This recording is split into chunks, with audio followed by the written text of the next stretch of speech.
Hello નમસ્કાર વિદ્યાર્થી મિત્રો નમસ્કાર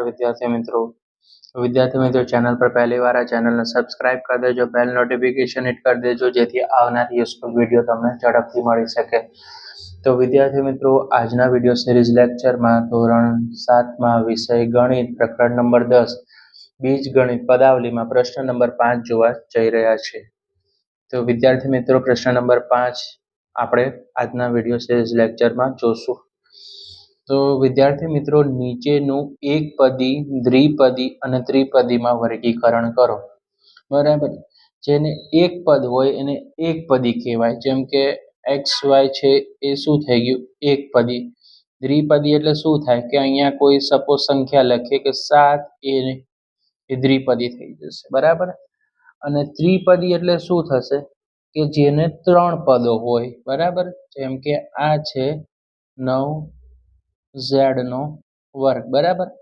પહેલું પદ હોય એને એકપદી કહેવાય બીજું પદ હોય એને દ્વિપદી કહેવાય અને 3 પદ આપ્યા હોય એને ત્રિપદી કહેવાય બરાબર આ 9મા ધોરણમાં આવે છે બરાબર દ્વિઘાત ત્રિપદી છે બરાબર દ્વિઘાત છે રાઈટ ત્રિપદી છે રાઈટ તો આ બધી વસ્તુ તમારે ધ્યાનમાં રાખવાની છે તો વિદ્યાર્થી મિત્રો પહેલું પદ ચેક કરવાનું છે કે 4y માઇનસ છે 7z બરાબર 4y માઇનસ 7z છે તો સૌથી પહેલા આપણે જે રકમમાં આપ્યું છે એ તો લખવું જ પડે કે 4y સોલ્યુશન માઇનસ 7z આ z છે બરાબર વિદ્યાર્થી મિત્રો ક્લિયર છે તો આ કેટલા પદ છે એક અને બે પદો છે તો આપણે અહીંયા લખવાનું બે પદો અથવા દ્વિપદી કોઈ પણ વસ્તુ તમે અહીંયા લખી શકો છો તો 4y માઇનસ 7z માટે આ પદ કેવું છે દ્વિપદી છે બરાબર એક પદ 4y માઇનસ 7z આ બે પદ છે તેથી તેને દ્વિપદી કહેવાય હવે y નો વર્ગ છે તો આમાં કોઈ બાજુમાં કોઈ સંખ્યા છે ના તો આ કેવું પદ થઈ ગયું એકપદી થઈ ગયું જવાબમાં લખશું y નો વર્ગ માત્ર એક જ પદ છે માટે એને આપણે શું કહેશું વિદ્યાર્થી મિત્રો એકપદી છે કેવો પદી છે એક પદ ધરાવે તેને એકપદી કહીશું આપણે છે હવે જુઓ x વત્તા y માઇનસ xy x વત્તા y માઇનસ xy છે બરાબર x વત્તા y માઇનસ xy છે તો આ કેટલા પદ ધરાવે છે 3 પદો ધરાવે છે તો સૌથી પહેલા આપણે લખશું કે x વત્તા y માઇનસ xy માં 3 પદો છે કેટલા પદો છે વિદ્યાર્થી મિત્રો 3 પદો છે બરાબર x વત્તા y માઇનસ xy છે 3 પદો થઈ ગયા તેથી આ કેવો પદ છે ત્રિપદી 100 આ કેવું કહેવાય એક જ પદ કહેવાય 100 માં એક જ પદ છે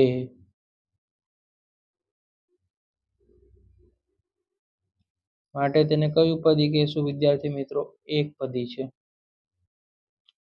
હવે કોઈએ 1000 આપ્યું હોય સપોઝ ધારી લો તો 1000 પણ કેવું થાય એકપદી જ કહેવાય બરાબર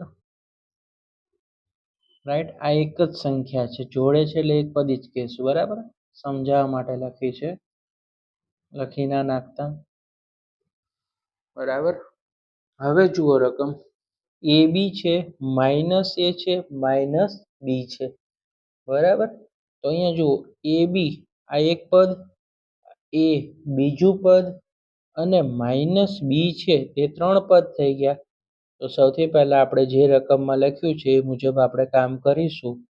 AB માઇનસ A માઇનસ બી 3 પદો ધરાવે છે. કેટલા પદો ધરાવે છે વિદ્યાર્થી મિત્રો? 3 પદો છે. માટે તેને શું કહેશું વિદ્યાર્થી મિત્રો? ત્રિપદી છે. ત્રિપદી છે. હવે 5 માઇનસ 3t,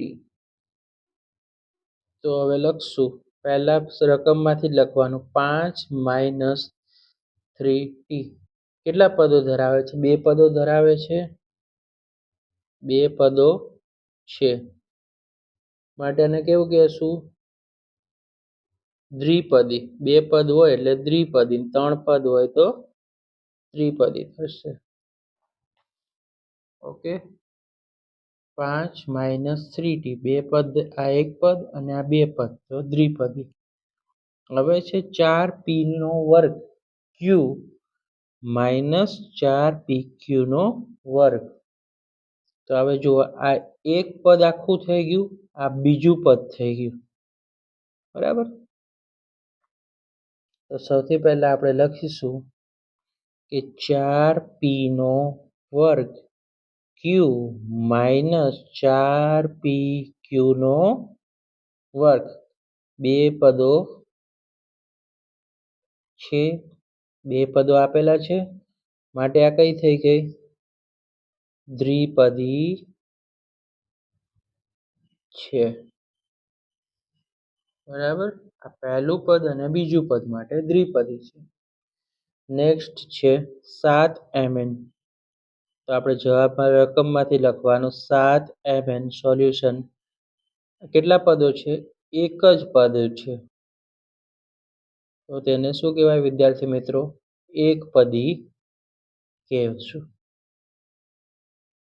એકપદી છે.